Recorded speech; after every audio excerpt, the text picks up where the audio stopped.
ज्ञानज्ञानन्दस्य ज्ञानाञ्जनच्छलाकया चक्षुरुन्मिलितं येन तस्मै श्रीगुरवे नमः। श्रीचैतन्यमनोभीष्टं स्थापितं येन भूतले स्वयं रूपकदा मह्यं ददाति सुखदान्वितं वन्देऽहं श्रीगुरोः श्रीयुतापदकमलं श्रीगुरून् वैष्णवांश्च श्रीरूपं साग्रजातं सहगणरघुनाथान्वितं तं सुजीवं साद्वैतं सावधूतं परिजनासहितं कृष्णचैतन्यदेवं श्रीराधाकृष्णपादान् सहगणललिता श्रीविशाखान्वितांश्च। हे कृष्ण करुणा सिंधु दीनबंधु जगत्पते गोपेशा गोपिका कांत राधा कांत नमोस्तुते। तप्त कांचन गौरांगी राधे वृंदावनेश्वरी विश्वानुसुते देवी प्रणमामि हरिप्रिये। वंशकल्पतरुभ्यश्च कृपा सिन्धुभ्य एव च पतितानां पावनेभ्यो वैष्णवेभ्यो नमो नमः। जय श्री कृष्ण चैतन्य प्रभु नित्यानंद श्री अद्वैत गदाधर शिवासादि गौरभक्तवृंद। हरे कृष्णा कृष्ण कृष्ण हरे हरे हरे राम राम राम हरे हरे। हरे कृष्ण। संपूर्णवाचारं मम मंगे देवी पारम श्री गुरु नित्यानंद परमानंद माधवम Shri Chaitanya विष्णुदाय Krishna Vishnu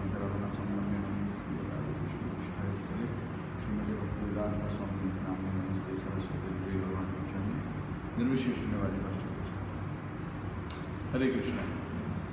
So we'll continue our journey. I intend to cover as far as possible this week. Next week I'll be busy, so I will not be having a regular class. So let's see whether we can try to cover all that needs to be covered. At least the key points.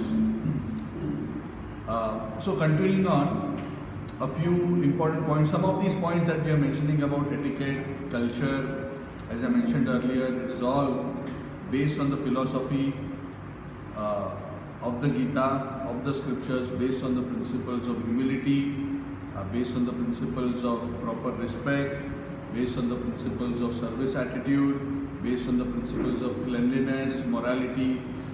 So all these various protocols are evolving from there. And while the external form is important, more important than the external form is the internal consciousness, and it is the external activities that help us develop that consciousness. Yeah? So we should not dispose them off to say that I will do it when I feel like doing it. This is one of the arguments of the modern man. I will do it when I feel like doing it. I want it to come from inside. But for it to come from inside, you have to cultivate the inside. It doesn't just come. Yes? It doesn't just come. You have to cultivate it. And that is the process of sadhana. Sadhana is the process of cultivation. If you don't do sadhana, nothing will come. And even if you do sadhana, it will take some time to come. So it is very important to follow these principles, because these principles will gradually mold our mind into the right state of consciousness, so that we develop the right qualities and the right mentality. And the right qualities, mentality, right attitude actually help us to experience the true sweetness of bhakti. Without having that attitude, bhakti will not taste nice. Yes, sometimes some people wonder, oh, I am doing so much, but why I am not like these great saints whom I have seen in movies and heard of stories about, why I am not feeling the same rapture. But to be able to feel that rapture, you must feel the same kind of connection to the Lord. To feel the same connection to the Lord, you must tune to the same frequency. Yes? If you connect to a radio station without properly tuning in, there will be a lot of noise. You can barely make out the words. And then you will feel, oh, I am not able to enjoy the sound. I also have a transistor. So it's because you have not been able to tune in to the station. So it's very important for us to tune in. So tuning in includes philosophical understanding, includes a proper attitude, proper behavior. All these things are tuning in. Otherwise, externally we may have everything, but if you do not have the right mentality of humility and service attitude, always remember these things. Humility and service attitude, these are very important. Then all other things will still not give us the true taste of Krishna consciousness. Just like, how many of you like kheer? You all know kheer? Sweet rice. Nice thick condensed milk with rice and with some saffron. So yummy, especially when it is chilled from the fridge. Very nice, no? With puri, garam puri. I'm going to be eating shortly. So I'm already meditating on it. I have another program after this, so I'm going to give another class. But imagine, instead of putting, let's say you already put sugar, but accidentally somebody puts into the sweet rice some sand. The sand and the brown sugar sometimes look similar. Let's say accidentally you took some sand and put it inside. And let's say there's sugar also. Have you ever had this situation? No? Okay. I don't know, if you want to try, you can try. Actually, the grain of sand itself is very big. Yeah, even if a little bit sand comes in the mouth when you are eating sweet rice, it becomes very distasteful. Correct? You have had that experience? Okay. I have had that experience also. but not because somebody deliberately put it. I don't remember the exact episode why it happened. Anyway, it doesn't matter, that's not important. But I have gone through that experience also. It sometimes happens if the rice is not clean or somebody has not made proper effort to, in an open place, some sand has, breeze has carried some sand, especially in a big pandal, things like this happen. And then it becomes really distasteful. So putting sand in the sweet rice is actually spoiling we cannot enjoy the sweet rice anymore. So bhakti without the proper attitude is like spoiling the sweet rice by putting all this, the ego, the materialistic mentality is like putting a sand. Yeah? Okay. So these are the principles, let's keep in mind. So we'll move on, attending class. Now some of these things are no-brainers in the sense you would already think you know this, but it's still good to recollect. So when we are in a class, obviously the etiquette out of respect for the Lord should be to pay attention. Yeah, not be busy in our own conversations, not be busy in our own phone. Again, a sign of disrespect. Just like when we're in the temple also, we should not be talking. Similarly, when the katha of the Lord is going on, we shouldn't be busy doing something else.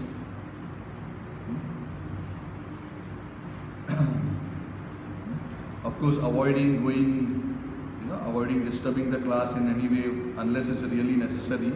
Yeah, should all be avoided. Parents should take care of the children so that the children don't disturb the class. Another very important etiquette while respect to classes and asking questions. So in spiritual life, whenever we ask questions, we are not asking questions to show how smart we are. We're not asking questions to ensure that the other person doesn't know the answer, or to ask questions in a challenging way. Because when we have this attitude, even though somebody may answer the question, we will not get any benefit, spiritual benefit. Tad viddhi paripatena pariprashnena sevaya upadekshanti te jnanam jnaninas tattvadarshina. 4.34. Hare Krishna. Jai Ho. Jagannath is coming in the form of his prasad. Hari Ho. Jai Jagannath Baldev Subhadra Maiya ki Jai.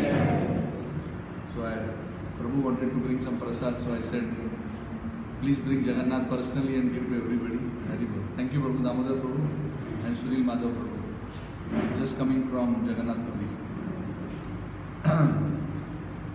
So asking questions also should be done in a mood of sincere, humble submission. Because again, if you are not tuned to the spiritual frequency, we have to understand a spiritual subject matter needs to be digested. It is not a matter of information. It's not just a matter of googling up. And that knowledge will not be internalized and realized unless we approach it with the right mentality. So very important to ask always in a humble spirit. Another matter of etiquette, just it comes to my mind. Oftentimes, our teachers, our seniors may speak something which we may think we have a different understanding, or which we may think it is incorrect. But as students, it is our etiquette to ask in a humble manner, where we can say, Prabhu, I heard like this, but you explained it like this. Can you please explain how it is like this? Rather than Prabhu, wrong. I know.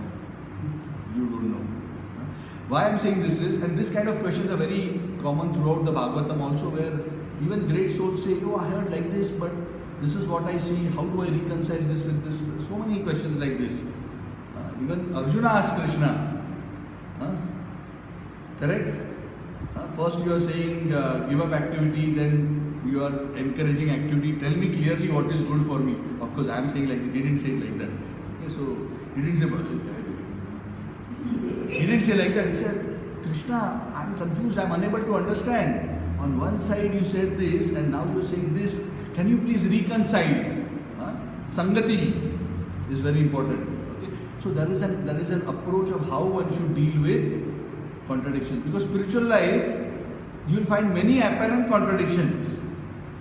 And to understand those contradictions, you have to rise higher. If you go on fighting at that level, you will never be able to resolve it.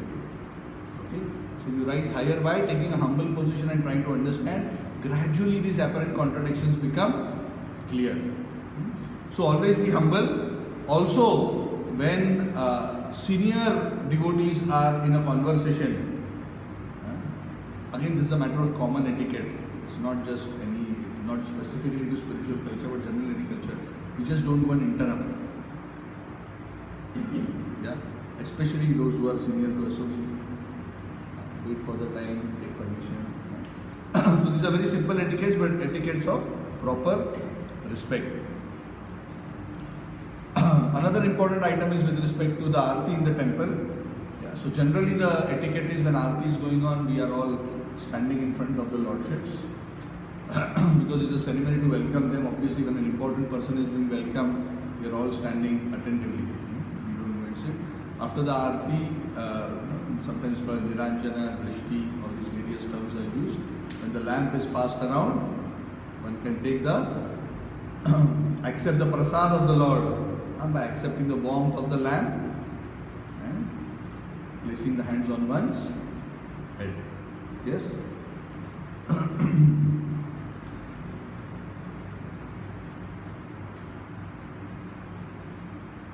In fact, in Aarti, the scriptures say it is not even necessary to directly perform the Aarti in the temple. If you simply attentively observe the Aarti ceremony of the Lord, you get as much benefit as the pujari who is performing the Aarti. Just by attentively observing the Aarti ceremony, the scriptures say you get the same benefit.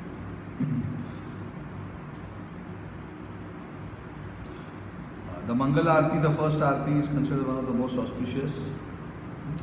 Okay, another item is dealing with sacred items, especially the Nirmalya of the Lord or the Mahaprasad of the Lord. Yes, I think we briefly discussed this, but just a few quick pointers. If you have questions, you can ask. We'll talk about the Mahaprasad first. Prasad or Mahaprasad should always be taken in a quantity which we can fully consume. You should never waste it, never throw it. Even when you are serving even the regular food at home which you are offering to the Lord, take small portions. Do not throw it. Throwing prasad is an offense. What to speak of Mahaprasad? Mahaprasad will be all the more careful. So prasad will be careful when we receive it, to not drop it down, to take it properly, to honor it properly, not leave it here and there, not throw it. Yes. Mahaprasad is very, very potent. In fact, if any living entity honors the Mahaprasad of the Lord, he is guaranteed to at least get a human birth in the next life. Mahaprasad of the Lord. Even if an animal eats the Mahaprasad of the Lord, his next life will be a human birth. So it is very, very powerful substance. So, all these items, whether it is the Mahaprasad, whether it is garlands offered to the Lord, the clothes which are placed on the Lord's body, anything which has directly been used with respect to the worship of the Lord, Charanamrit, all have to be treated with same respect. Yes? Tulsi garlands should not be worn around the neck. Sometimes the garlands which are offered to the Lord, when the pujari gives it to us, as prasad we can put it around our neck. That is okay. That is considered accepting the Lord's grace. It is not for honoring oneself. So oftentimes in our culture, after offering the garland to the deities, the garland is sometimes put on the speaker who is giving the class or some other senior devotees. So it is offering them the Lord's Mahaprasad. Of course, there is no harm in also just offering a garland to someone, but we always prefer to offer the Lord's Mahaprasad to the devotees. Then that garland has to be properly honored. I don't know whether you have noted. The devotees generally take the garland, touch it to their head and smell it as a mark of accepting the Lord's grace. So obviously the garland cannot just be thrown here and there. It has to be properly kept, cannot touch the ground. And it has to be treated as Nirmalya. You all understand the term Nirmalya? Yes? Nirmalya are sacred items which have been offered to the Lord. So they cannot just be disposed like ordinary garbage. So I think we briefly discussed this. Either we put into a flowing river or some people, they will dig in the mud and bury them, put them at the base of plants. There are a few options which the scriptures mention, but the best is to put in either a flowing water or into the ocean or the sea. Those are the most common means. So the tulsi garlands which are offered to the Lord, the tulsi which is offered to the Lord can be eaten. The tulsi garland should not be worn around. Tulsi is used only exclusively to be offered at the Lord's feet. Okay, just for your information, in case you do not know, and this is a mistake I see in many temples, even in Malaysia, tulsi is exclusively for Lord Hari and his incarnations. It is not meant to be used for worship of any other personality. Because tulsi is specifically used only at the feet of the Lord. Even Radharani, we do not directly put tulsi on her. What to speak of other personalities? So only Ram, Krishna, Gaurnitai, all Vishnu Tattvas, Narasimha, Vamana, all the incarnations of the Lord. Yes, you can use tulsi for the worship, but not for Hanuman. You don't put a tulsi garland to Hanuman. He wouldn't like it. Because tulsi always likes to be decorated at the lotus feet of the Lord. Okay? So even the tulsi mahagarland, even if it is given to us, we can honor it as prasad, take some and put in our mouth and touch it to our head, but we don't put the tulsi garland around our neck, even if it is mahaprasad.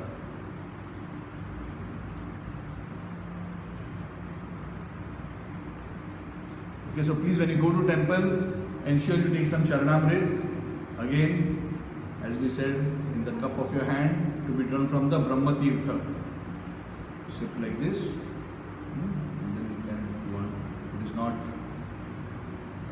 sticky, then you can do that, or later you can wash your hand. Yes, that is fine. So some temples keep some water for washing the hand as well. We spoke about the ghee lamp.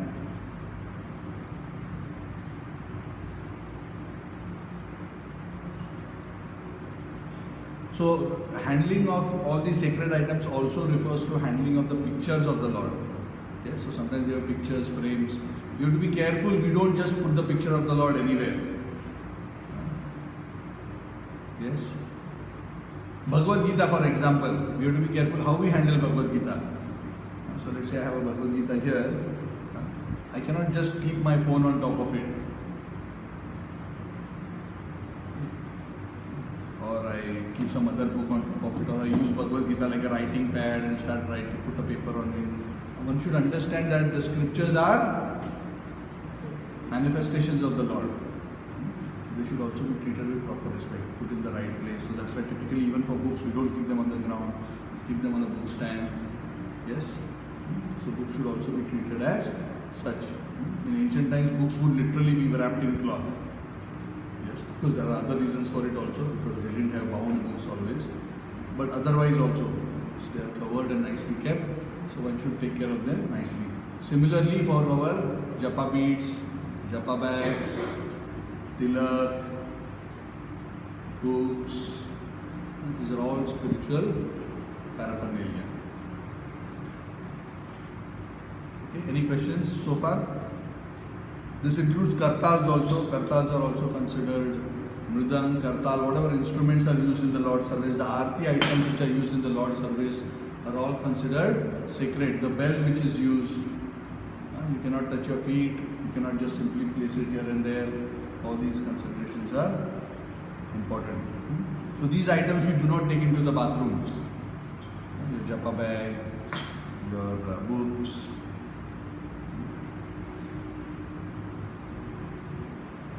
Okay, so they should all be kept in a nice, clean place and handled with care. When you are handling them, your hand should also be clean and you should also be clean.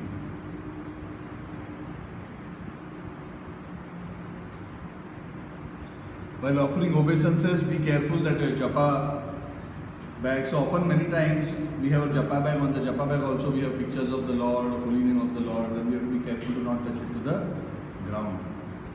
Yes.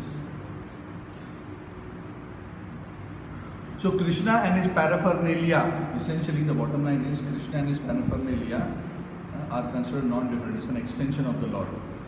So they should be treated with the same awe and reverence like the Lord himself. Any questions on this so far? Yeah. Yes. Ram?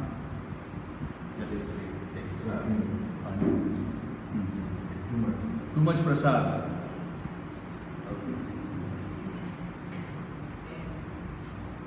Yeah. So you're talking at a home situation? Yeah. So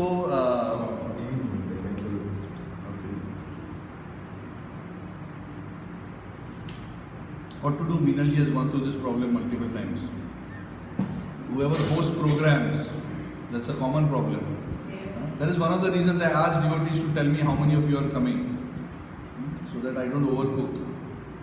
If I overcook, then I have to manage it because I cannot just dispose it. So how to manage it? Then you distribute to others. Either you keep it for consumption later for yourself, or you distribute it. So if it is too much extra, I'll go and give it to the guards, give it to others. Once we had a big program here, and so much prasad was left. Then we packed all that prasad, took it into cars, went to the Krishna temple. Outside the Krishna temple, we laid out a table and distributed all the prasad. See, it is like this. If you don't treat the grace of the Lord gracefully, then the Lord will say, why should I give you grace? Because you're taking it cheaply. Yes? If the prasad is in liquid form and if it falls down, then what? Okay, so if accidentally we have made a mistake, so if it is in liquid form and it has fallen down, there is nothing much you can do other than repent and offer, beg for forgiveness from the Lord. But if it is in dry form and it has fallen down, yes, obviously you should clean it. Why you should clean it? So the others don't step on it. Okay, either to put some water at that place, or if you can just wipe it, you wipe it. If something falls down, you pick it up. I mean, if it is, at least for myself, it is genuinely Mahaprasad of the deities. If it is fallen on the floor like this, it doesn't bother me. I will pick it up and put it in my mouth. I mean, personally, it doesn't bother me. And actually the scriptures say that Mahaprasad of the Lord doesn't get contaminated anyway, spiritually. Of course, if it accidentally falls into a genuinely contaminated place and you are worried that you will get some infection, then of course then one should, as we said, dispose in the right way, like what we said, either put it under a tree, or in that case you can even give it to an animal, not a problem. Yeah. Any other means? Yeah. Or you can again put it in flowing water.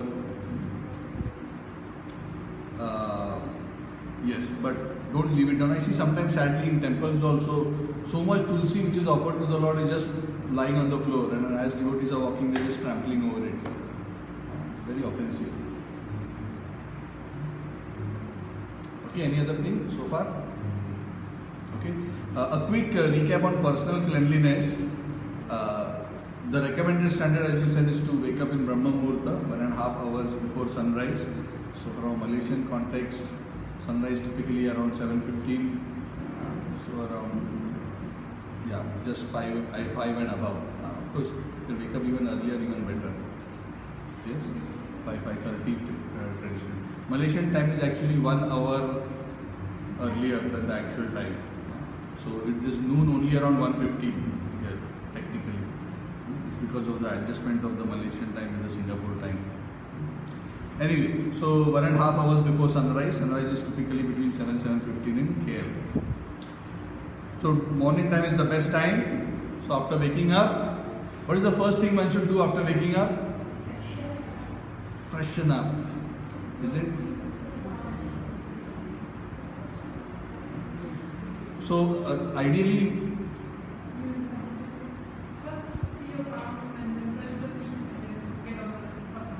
so first one remembers the spiritual master and then Krishna. Okay. So of course on the bed, whether it's possible or not, we don't know. But when we sleep on the mat and all that, we first do dandavat to the spiritual master. We say the pranam mantra. Namo Vishnu Padaya Krishna Kateshlaya Vikule Srimati Bhaktivedanta Swami Namane Namaste Saraswati Devi Gaurvani Pachane and also our own spiritual master if we have one.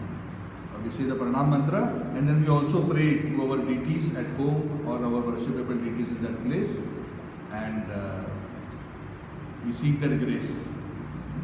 Of course, traditionally also it is said, that before one gets down from the bed, one should offer respects to Mother Earth. So these are all additional things.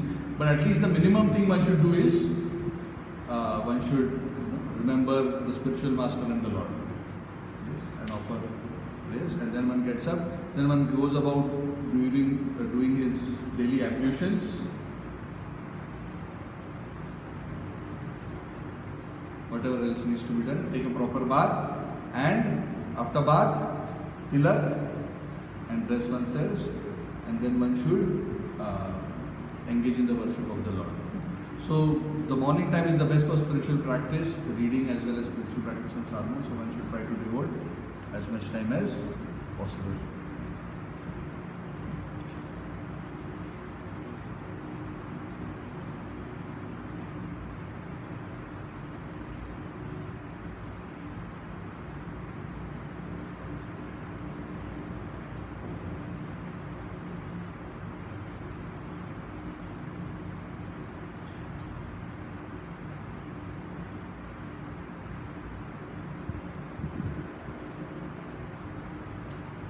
There are some other things which I will skip because some of you may not even be familiar of some of these areas. So I'm just going to avoid. Okay. So what is one of the most powerful weapon we have? Do you know what is the strongest muscle in the body? Huh? Thighs. Strongest muscle, the most powerful muscle. Shan? Huh? Biceps. Okay, I'm going to surprise you by telling you that it is the tongue. It is the tongue. Doesn't look like very strong, but apparently it is among the strongest. Huh? No, I'm not just talking about the impact, that is the other thing, but even literally, scientifically, I was also a bit surprised. Recently only I came across this piece of information. The tongue is the strongest muscle. And you can imagine also, see all other parts of the body, if you exert, very soon the muscle will get fatigued. Strong doesn't just mean strong in terms of lifting a weight. According to its size, it can practically be moving and carrying its own weight almost throughout, right? On and on and on and on. Eating, speaking. He is also very fast motor. Yeah. Correct. Yes. So the tongue is also very powerful in the other way, like Prabhu was saying. So the tongue needs to be controlled for a spiritual aspirant. So tongue control means controlling what we eat, and second, controlling what we speak.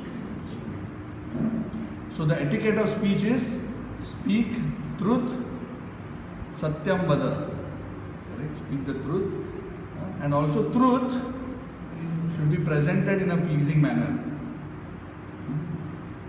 I cannot say, you're so ugly. And I said, oh, I'm speaking the truth, so it's okay. Correct? If I just say to somebody, you're so ugly, and somebody says, no, it's so nice. No, ugly. Tell the truth. So, truth actually means speaking something which is beneficial. And beneficial spoken in a pleasing way. Yeah, so this is very important because the tongue can, can even destroy relationships and really create big problems. So one should not use one's tongue for unnecessary talk or prajalpa. One of the immediate effects of unnecessary talk, including criticism, including gossip, is that one loses taste for chanting the holy name and for hearing Harikatha. One can immediately observe. So if you're feeling like that, then you should probably see maybe you are engaging either in too much prajalpa or criticism. So before we speak, one should think, is it necessary? Is it kind? Is it right? So these are the three questions you should ask. Yeah? Is it necessary? Is it kind? Is it right?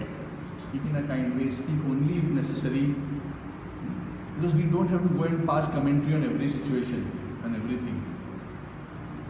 Sadly, the internet has made it possible to comment on everybody's every problem and every situation. Everybody gives free advice to everybody else. On Twitter, this, that, and then they also get bashed in return. So these are endless things. So these things are actually unnecessary. These are all considered prajalpa. Because the truth is, oftentimes we do not even know what situation the other person is in and why he did what he did in that situation. So unless we are actually very well aware of a situation, or we are well aware of or we are well positioned to help that individual, generally we do not bother to go and unnecessarily correct. When one sees something inappropriate behavior outside, we should think, oh, I should not do like this. We should not say, oh, he should not do this. He's doing that. I should not do like this. One should always try to take lessons for oneself. Yes. Okay, one or two points with respect to those who are enthusiastic to share Krishna consciousness with others. How many of you are enthusiastic to speak about Krishna to others? Anybody? This means half enthusiasm. Simple enthusiasm. This means no enthusiasm. Huh? What does this mean? Or you are too shy to speak about Krishna. They are always speaking about Krishna, so their hand muscles are so tired, so their hands are down. They are living examples of excellent devotees. Actually, the best preaching is to be an excellent, exemplary devotee oneself. Because by seeing our example, others should feel inspired to be a devotee. So why should we do? I want to become like Ravi. Just see. Even though he, his wife and his son, where is the son? There is a science exhibition. Oh, exhibition. I think you mentioned last week. Yeah. Even though they are well positioned and successful in their career, so humbly they are serving, and how they are always happy, so gentle. They are never critical. They are never interested in criticizing. So when they see, actually that speaks 1,000 words. Sometimes we speak so much, but nobody wants to listen to us. Why? Because he's speaking like this, but I know what he does. Because to give class is not so difficult. You can read a little bit of philosophy and then it is difficult, but not so difficult. The more real part is to actually live life based on the principles of Bhagavad Gita, correct? That is the difficult part. So, very difficult? Slowly, it's possible. It's not. We take one step at a time, slowly. So, when we preach, or preach actually is a very, nowadays people don't like to hear the word preach. So, when you talk to others, don't tell them I'm preaching to you. Then they will immediately go. Because the term preach has somehow, in today's terms, has a very condescending connotation to it. Means you don't know, I will teach you what to do. So people don't like it. So anyway, preaching simply means sharing Krishna with others in such a way so as to enthuse and inspire that person to rise in his own Krishna consciousness. Whatever it takes. Preaching is not always just speaking. Preaching could be helping in such a way that they are inspired. Whatever it takes to inspire the person to become more Krishna conscious. So, yena kena prakarena manah Krishna niveshayet. Rupa Goswami says in Bhakti Rasamrita Sindhu, yena kena prakarena means in whatever way help the person to fix his mind on Krishna.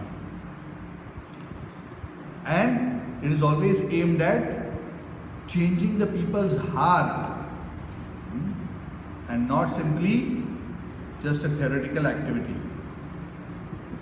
Also, one should be very careful when one is speaking Krishna consciousness. One should be careful to speak authentic philosophy based on the scriptures as well, not just some speculation. I think it is like this. It should all be backed by proper understanding. So one must make effort to properly understand.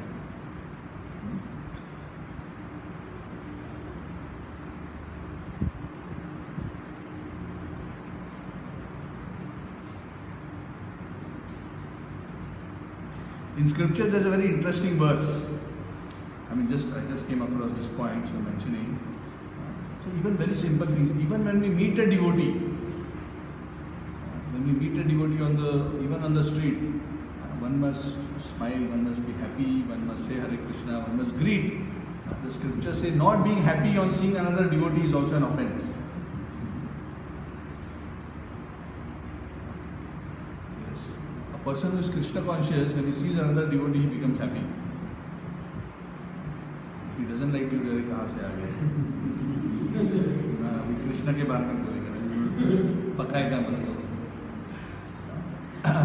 Yeah. If you have a preachy attitude, that is how people will respond to us. If you have an attitude of just inspiring and helping others, then they will actually. So one thing is, when you are speaking to others who are not yet properly well versed with the philosophy of Bhagavad Gita, never jump first into telling them what they are doing wrong. Okay? Another important point. Wrong. That is not what is more important. What is more important is to helping them know what is right. The wrongs will automatically eventually go away. So one must have a very constructive, positive approach. Okay.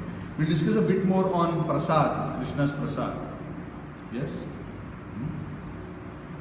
So the ideal standard of prasad is food which is cooked by devotees, offered by devotees, and served by devotees. That is the best standard. That is the temple standard. Yes. So as far as possible, it is expected to try to keep that standard. Yes. I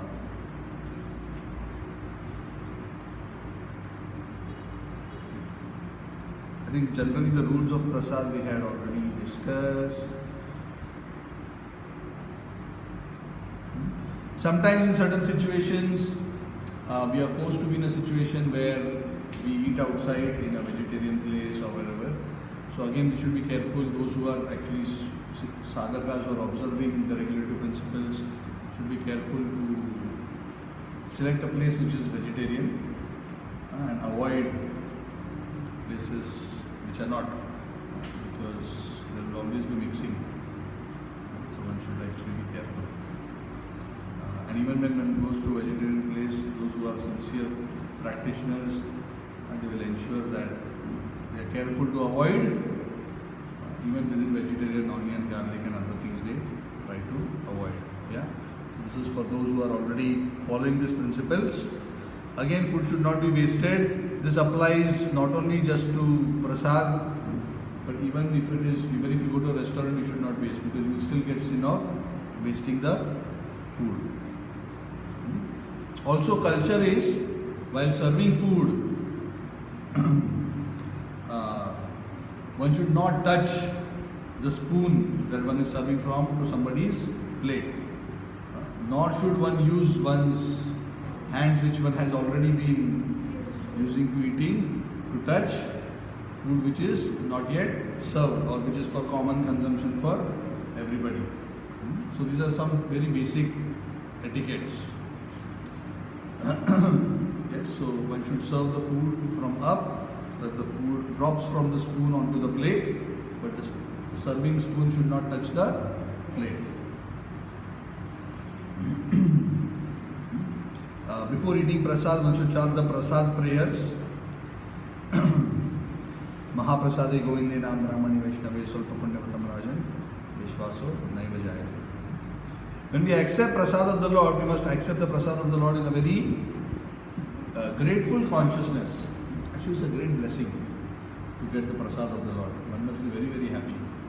And sometimes even when one may pay some money to get prasad in certain situations, one never thinks of prasad as purchasable, because there is no price to the Lord's mercy. There is no price to the Lord's mercy.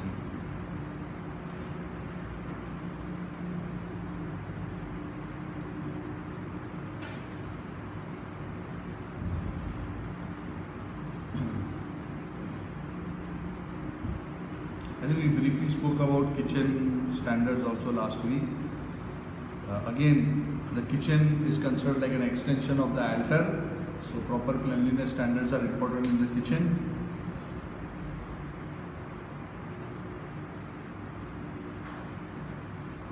Ideally, we do not eat from the vessels which are used for cooking. So cooking vessels typically are different, and the vessels which are used for actual consumption are the plates and the cups are different.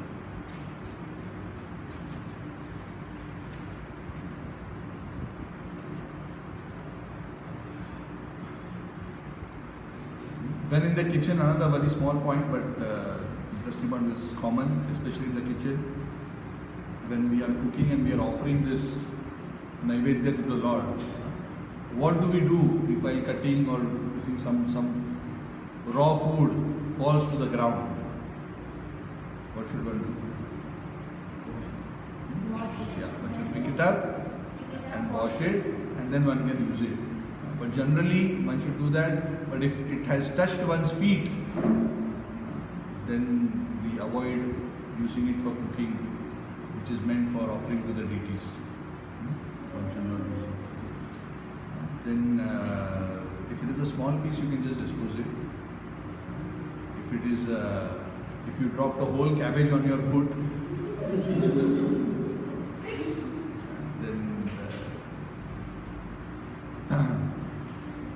then you cut it and cooking it and you mix it. You know what? Sometimes one situation you do is you can always put some Mahaprasad onto an item which is already cooked, and it purifies that item also.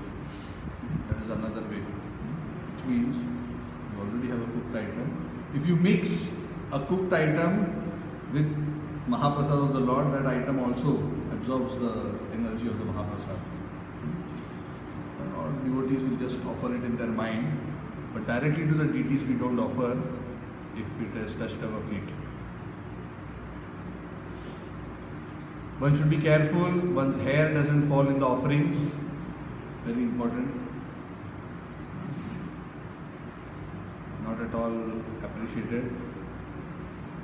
Okay, please do not eat Mahaprasad from the Lord's plate. So transfer it back. Whatever plate you use for offering, transfer it back to either another plate or the vessels. Wash the plate, only then one should accept the prasad. Ideally, the prasad tree should be washed.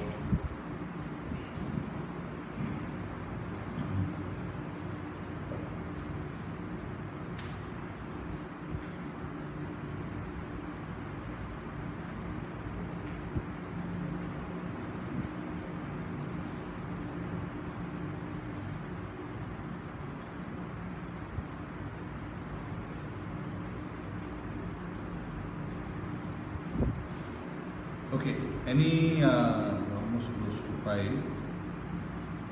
There are some other things, but we don't need to go to all these things in detail. Otherwise, it will be too much information overload.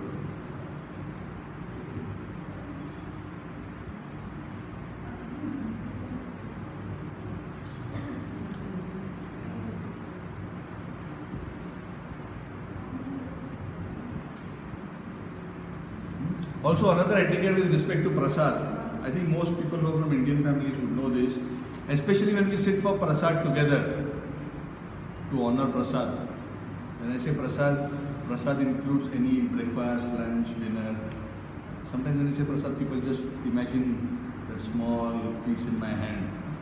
So when we say prasad, because everything we offer to the Lord, it includes breakfast, lunch, dinner and all other prasad. So when we sit for prasad together, ideally, we start together and we get up together. Okay? That is our culture. Yes. So one waits. It's not that I got my first chapati. Even before the fourth person gets a chapati, I have finished my chapati already. So we don't do that. We start together, we wait for the items to be served out. And oftentimes in temples also people say prayers until everybody has been served out and everybody starts together. And then even if you finish early, if you're sitting in a pangal for example, yes, you wait until everybody finishes and then everybody gets to. Unless for very practical reasons the management has already advised that as soon as you finish you can go because it's a very, very rushed situation, that's a different issue.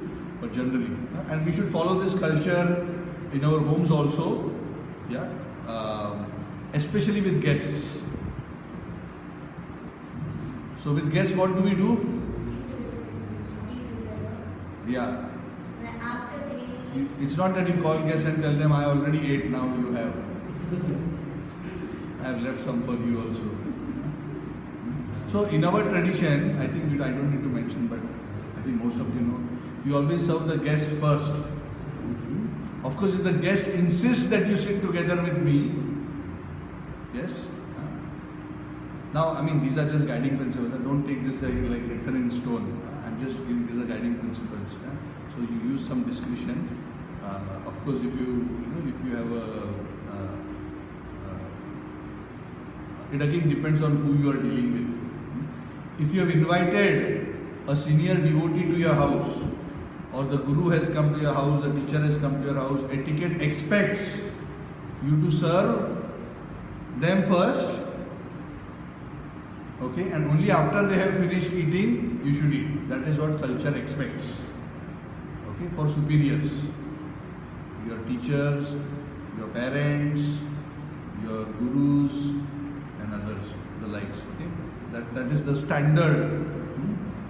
But if the elder or the teacher or the guru tells, please join me and let us have together, then it is considered okay. Of course, if you are in a situation that nobody else is there to serve, then we have no choice, then we have to wait. That is how to eat. If somebody has to serve, then you cannot be eating with one hand, serving the guru with the other hand. It becomes a very awkward situation. Yes. So one must use appropriate discretion. But the general mentality, and I think most Indian families know this, is a mentality of service. So when we call guests, we serve the guests first, we eat last. And I think most families do that.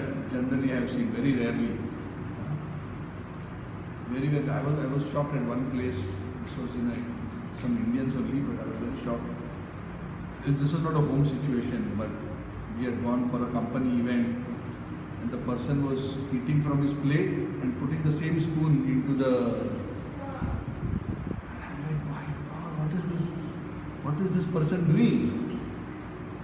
I mean, it's like unthinkable thing. I don't know what he was thinking in his mind, but anyway. But in some cultures it is considered okay, by the way. But we don't do that. I don't want to take names. Yeah, maybe, whatever. So, in our culture, we do not eat the remnants of another person. Yes? Okay, we do not eat the remnants of another person, except the remnants of very great souls. The spiritual master and other advanced devotees. Why? Because when you eat the remnants are absorbing their consciousness. So then we become positively enthused. So I have seen in my own life, whenever I have taken any remnants from my spiritual master, it is said in the scriptures that it is 100 times more powerful than the Mahaprasad of the Lord. 100 times more powerful than Prasad is Mahaprasad, 100 times more powerful than Mahaprasad is Mahaprasad. And then Mahaprasad is offered to a great devotee, and after he has taken a part, and you can sense it. If you're sensitive, you can actually sense it. It is just amazing. Yes. I think some of you have had the good fortune, Sunil Madhav, Damodar, to meet the Mahaprasad of great souls. This one, then, yeah. Remnants means somebody has eaten, okay, from a plate, and there is some food left in the plate. You take from there. Normally, we don't eat from a plate where somebody has already eaten, right? Yeah. So let's say somebody takes a laddu, bites a laddu. There is half left. Yes. And Normally you will not go and eat that laddu because that person has already eaten. Yes? Yes. Yeah. But when it comes to great souls, that doesn't apply. In fact, Narad Muni, in his previous life, became such a great soul because he ate the remnants of very great devotees in his last life. They had come to his house and he was serving them food. He and his mother would cook and he would serve them food. And after serving them their food, he would ask their permission and say, is it okay, whatever little bit is left on your plate, I eat. And he would eat that. He did that for 4 months. He became Narad Muni. Yeah. So it is very, very powerful. Very powerful. And I am saying from personal experience. Very, very powerful substance. Okay. Okay, what else? Any other questions on what we have discussed so far? Thank you for your Harikatha remnants. Thank you for Harikatha remnants. Harikatha remnants. Hare Krishna. My remnants are of no value. Thank you for you. So, one nice point you mentioned, when we talk about remnants, remnants are not just about what one has eaten. Everything that we are in contact with, we leave our energy on it. That is why when it comes to great souls, not only we accept their food remnants, but we accept anything that has been used by them, by the spiritual master especially. Like I have cloth which has been used by my spiritual master. And even now, if I take that cloth out and I hold it close to my chest, I can feel as if I am actually touching my spiritual master. Correct, Prabhu? You feel the energy or the presence of the spiritual master in that cloth. So that's like the prasad. Sri Madhav, I have some prasad of our spiritual master. You collect it. I have a handwritten note by our spiritual master. Pass it to you shortly. This is all prasad items. They are very spiritually powerful items. And also likewise, when we speak, our consciousness also enters into what we speak. That's why it is said, one should try to hear from those who are more advanced than us in spiritual consciousness. Ideally, those who are perfected souls. But if that is not possible, at least those who are more advanced as far as possible. So in that way, their consciousness will help us develop our own consciousness. And one should not hear from those who are envious of the Lord, even if it is about the Lord. Avaishnavam mukhodgirnam putam harikathamrutam shravanam naiva kartavya sarpochishtham yathapayah. Just like milk which is touched by the lips of a serpent is poisonous, similarly, even harikatha, when it is spoken by a person who is envious of the Lord. Why will a person who is envious of the Lord speak harikatha? Why will he speak? Because some people speak harikatha just out of business, or to create an impression, not because they actually love the Lord. So if you hear, then their distorted mentality also infects us. So we should be careful. That's why even when we hear classes on Gita and Bhagavad, we have to know from whom we are hearing. Are we hearing from a person who is coming in parampara properly and representing the principle and having the right attitude, the right devotional mentality towards the Lord and His devotees? If not, we are actually exposing ourselves to the risk of contaminating our consciousness. That is the truth. Correct? Just like if I give you sweet rice may be nourishing. Yes, but if there is poison inside, the poison will affect you also. Sarpochishtham yathapayah.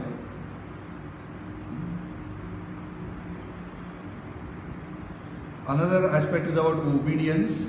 The spiritual masters, teachers, parents, instruction must always be obeyed. Okay? If you cannot obey, what you should do? If you cannot follow, what you should do? Huh? Ask for forgiveness. So if the instruction is very difficult, one should request person to see if the instruction can be adjusted. Okay? That is is the proper way to deal with it, or express one's inability in a humble way without directly contradicting or offending. Okay, another important area, another 15 odd minutes. Now dealing with people, another important area, and I think I briefly mentioned this to you. When we deal with those who are, remember when we spoke about nectar of instruction, we said there are three kinds of devotees. Those who are more senior to us, those who are equal to us, those who are younger to us spiritually, and those who are not yet on the spiritual path, those who are innocent but unfamiliar with the subject. So when we deal with seniors, it is very important to deal with those who are senior to us with the proper humility and respect. So the Lord, the spiritual master, sannyasis and other gurus must be treated with proper respect, and whenever we see a sannyasi, one must offer obeisances. The scriptures say it is mandatory, and to not do so is an offense. At least a Panchanga Pranam.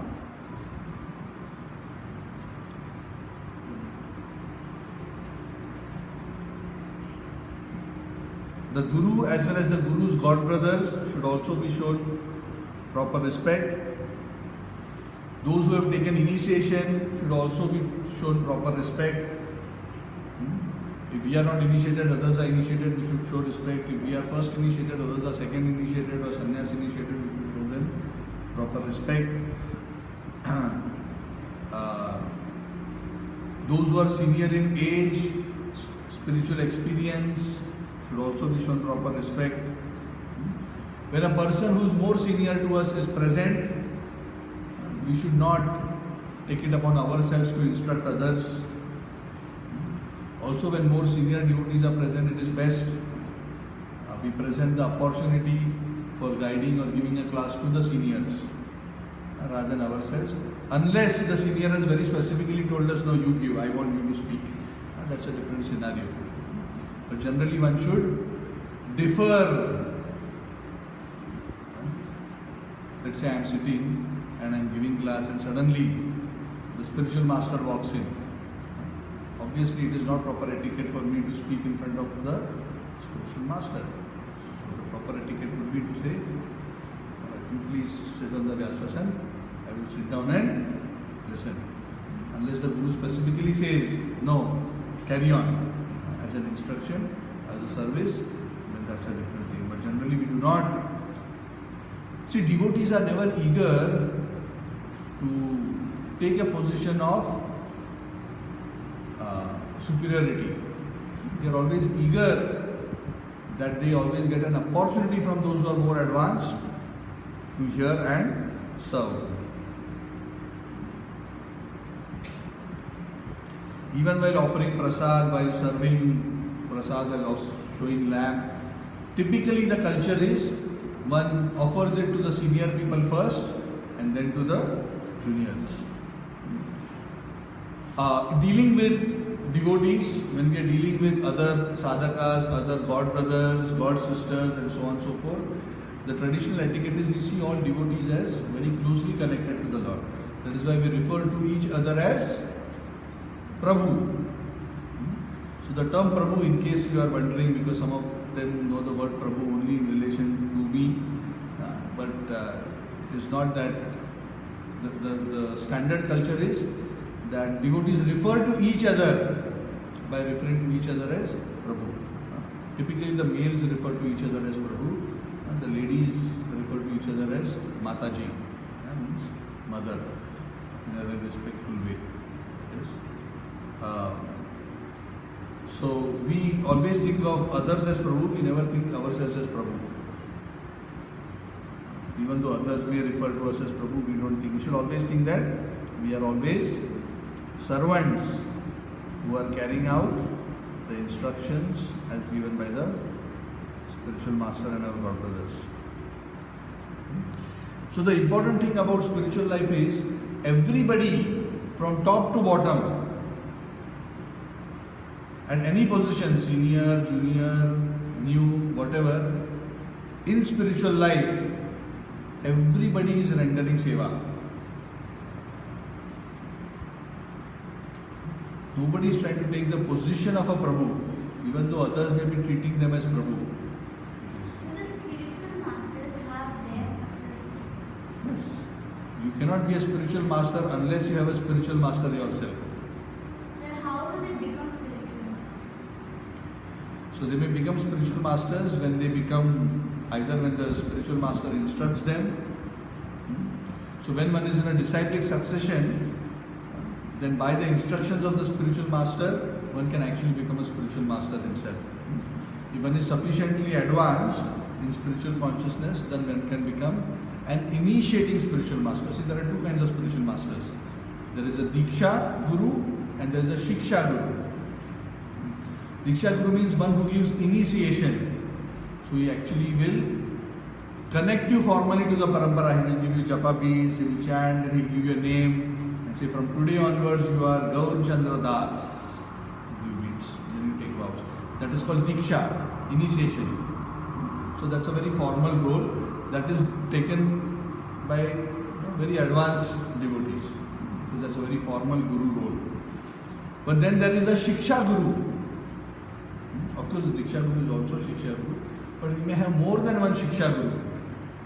We can have only one Diksha Guru, but we can have more than one Shiksha Guru. So Shiksha Gurus are those who are helping us and instructing us, and from whom we are learning the science of spiritual consciousness. So they are all treated as, all such personalities are treated as Shiksha Gurus. So by the blessings of one's own spiritual master, one can perform both, or the senior devotees, one can perform the seva of either a Diksha Guru or a Shiksha Guru. Typically, when the one's own Guru is around, one does not actually accept disciples. That is the protocol, normal protocol, unless in specific situations where the Guru may have specifically said, I want you to accept disciples even when I am around. So typically only when the Guru himself has departed and he has blessed the disciple that eventually you can take this seva of initiating, then one may do so. Like how does the first person who gives teachings to others become a spiritual master? Like The first person is Krishna. That is why all paramparas begin from Krishna himself. That is why he is Adi Guru. So he is the supreme spiritual master and he is the supreme Lord also. So that is why the first Acharya is always directly taught by Krishna himself. So in our own parampara, if I trace my Guru, his Guru, his Guru, his Guru like that, all the way it goes up to Lord Brahma and then to Lord Krishna. So originally Lord Krishna instructed to Brahma, then Brahma instructed Narada. So we are coming directly in the line from Krishna, Narada, Vyasa. This is going in that line. Through Madhvacharya, through Chaitanya Mahaprabhu, through so many Acharyas coming down, through Bhaktivedanta Swami Prabhupada, and in my specific case through Radhanath Maharaj to myself. So like that there are many, but there are many branches along the way, but they are all going up to the same route. They are all going all the way up to Krishna. So the first Guru is always Krishna. So Krishna gave knowledge to Brahma. So the parampara is here. The parampara is showing at least some of the personalities, not all, but the last 4 or 5 generations are shown here. Prabhupada, Bhaktisiddhanta Saraswati, Gaur Kishore Das Babaji Maharaj and Bhaktivinoda Thakur are shown. And the 6 Goswamis are shown, who are direct disciples of Chaitanya Mahaprabhu. And then before Chaitanya Mahaprabhu, again there are many Gurus, Ishwara Puri, Madhavendra Puri and others, going all the way up to Madhvacharya. Madhvacharya received knowledge from Vyasa, Vyasa from Narada, Narada from Lord Brahma directly from Lord Krishna himself. That is the Guru Parampara. Okay? So one should receive the blessing. That's why even when we want to speak about Krishna, one should go and seek blessings. When I wanted to do that, I went to my spiritual master. I was in Vrindavan. My I sat with my wife and we said, seek your blessings that we can speak and share spiritual knowledge with others. We give His blessings. So when we are blessed in our service to speak and share Krishna consciousness, then it helps us, our service becomes pleasing and we can easily receive the Lord's mercy. So typically also it is common when devotees meet, it is common to offer pranam to each other. Of course, when we are on the street, we may just fold hands and say Hare Krishna. But at home, if we meet each other's home, it is common. When I will see my godbrother and he comes to my home, I will actually offer obeisances, Panchanga Pranam. And they also, out of humility, will also offer obeisances in return. And then we say, Vancha kalpatarubhyascha kripa sindhubhya evacha patitanam pavanebhyo vaishnavebhyo namo namah. That prayer. So both the devotees offer respect. So this devotee will consider this devotee as prabhu, this devotee will consider this devotee as prabhu. So that is very pleasing mentality for the Lord. One avoids being in a position of accepting service, one tries to always be in a position of rendering service.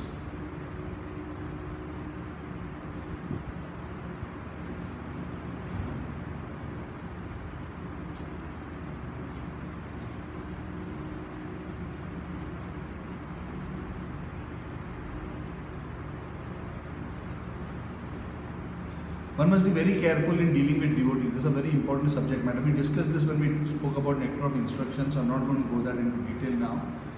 But it's very important. A devotee is very, very dear to the Lord. Especially those who are properly engaged in the Lord's service, those who have connected themselves to the parampara and are representing the parampara. They become actually conduits of mercy on behalf of the Lord. So they are like in one sense representatives or ambassadors of the Lord. Yeah. So one must deal with them properly so that one receives the mercy of the Lord. And whenever one gets opportunity to serve those who are senior, that's actually a wonderful opportunity for spiritual advancement. One should make every such endeavor. Okay.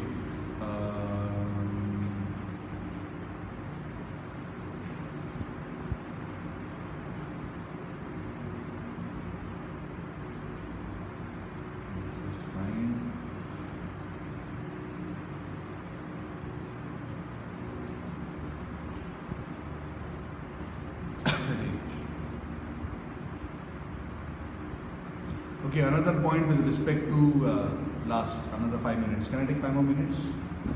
Yes. This is also very important.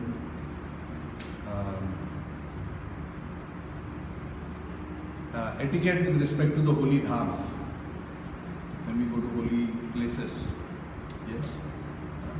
So, the dham of the Lord, where the Lord has performed His pastimes, Vrindavan, Mathura, Ayodhya, Jagannath Puri. These places themselves are considered non-different from the spiritual world of Vaikuntha. So they are to be approached with great respect, and there are many rules, there are many aparats. I'm not going to go to all of that, but one should be very conscious that one is in a holy place. One should be conscious to not perform a wrong or forbidden activity. One should be very, very respectful. Yes. Even as one enters the dham, one should offer obeisances to the dham and seek permission of the dham to enter, and one must engage oneself properly in spiritual consciousness when one is actually present. In the dham, whatever spiritual activities one performs, one gets many more times the spiritual benefit than in any other place. So it's a very, very powerful opportunity. Likewise, if you do inappropriate activities, you will also get punished many times over. So in dhams, one can actually make very, very rapid spiritual advancement. In fact, many devotees have had this experience that just by spending 1 week in the association of devotees and hearing Harikatha, in a particular yatra, they see that what advancement they didn't achieve in last 2 years, in 1 week, they could achieve much more than that. It is a very, very powerful effect. Going to the dham. Please go to the dham in the association of devotees. If you are not mature enough, you will not be able to make out anything. Or you will go astray, you will not know what to do, what not to do, whom to hear, whom to not hear, because every place is full of all kinds of characters. So try to go in the association of devotees and here in the association of devotees, then that is very, very powerful.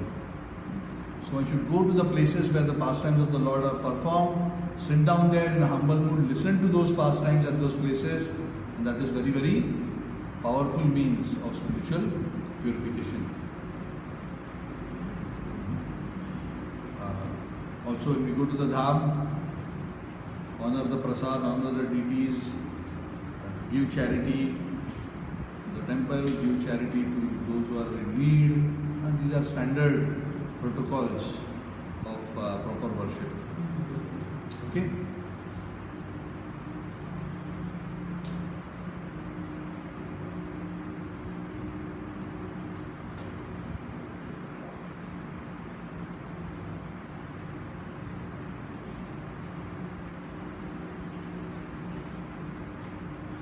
Observing Ekadashi is also another important part of Vaishnava culture and behavior. Observing Ekadashi, and we will discuss a bit more in detail on Ekadashi. We have discussed earlier, but maybe another day we can discuss a bit more detail. But there are a few fasts which are very important for practicing devotees. Ekadashi, which comes every fortnight, is one of the very important ones. Others are very auspicious days like Janmashtami, Ram Navami and others. So the scriptures recommend different kinds of fast for different occasions. So typically the calendars, those who are Vaishnava calendars will typically give what kind of fast is to be observed. Yeah, so that is important. Even on the appearance day of the spiritual master, one observes a half a day fast. So there are many occasions on which one observes half a day of fast. So all these kind of austerities actually help one make a rapid spiritual progress.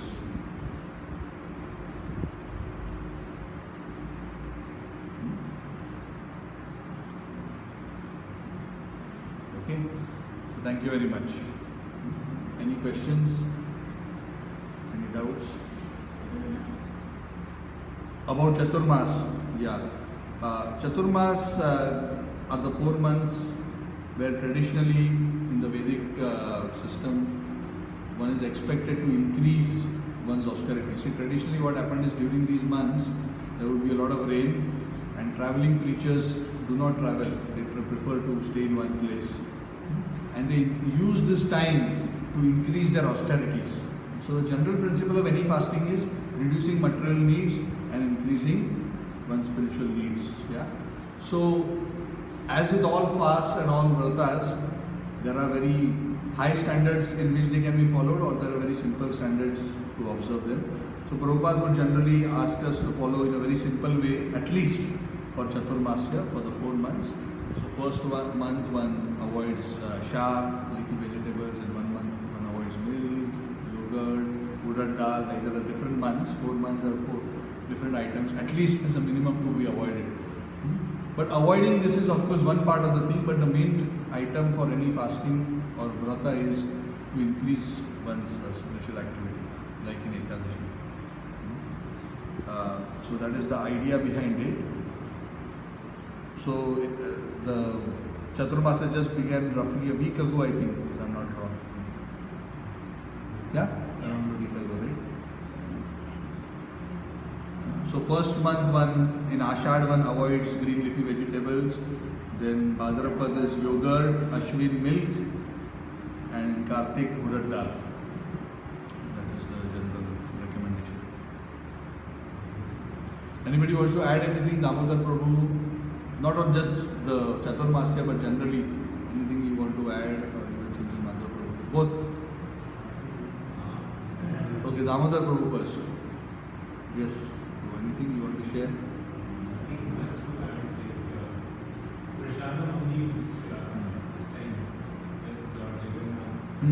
This is from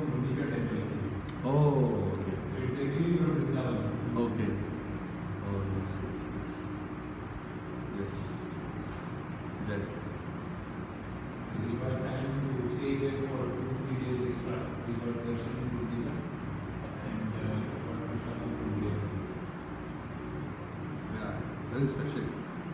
The Lord's mood is very different when he is in Gundicha temple, because from the Lord's perspective, it is Vrindavan. He goes from Dwarka to Vrindavan, right? That is the idea of the Rath Yatra. And he stays there for some days, then he comes back. So when the Lord is in Gundicha, he is in a very different mood. So Prabhu has brought the prasad of Jagannath from when he was in Gundicha temple. It is very special. Thank you. Any other points? Sunil Mata, you want to say anything? Anybody else wants to add anything? Okay. So you can prepare the prasad. So as she's preparing prasad, Damodar Prabhu, if you want, you can start. Actually, she'll prepare. You can put into the same cup. Then everybody can get. So we'll just do 2 minutes kirtan and the prasad is being distributed. So again, next week we will not be having the class. I'm a bit busy next week.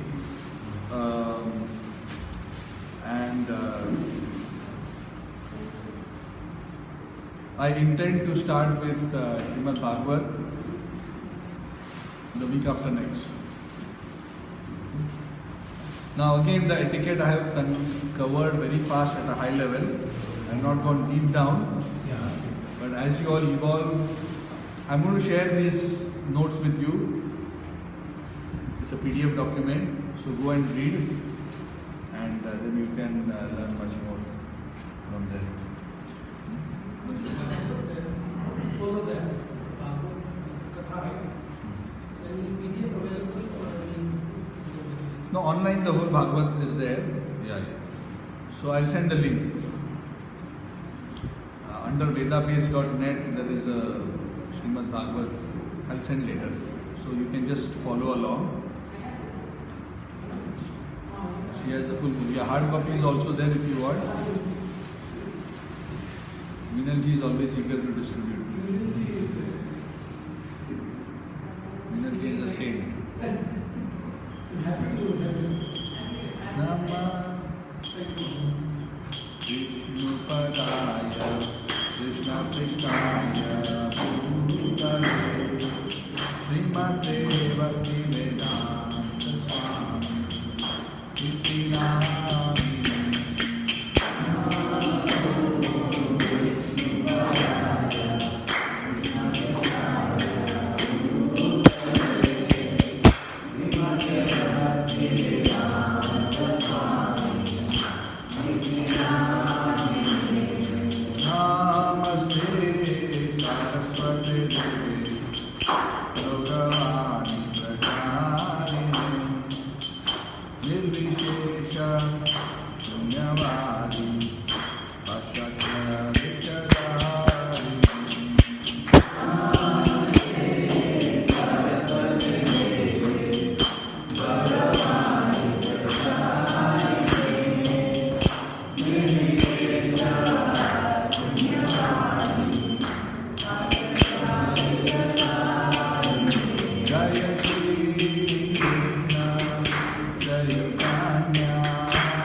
महाप्रसादे गोविंदे नाम ब्राह्मणी वैष्णवे स्वल्प पुण्यवतम राजन विश्वास होने जाए.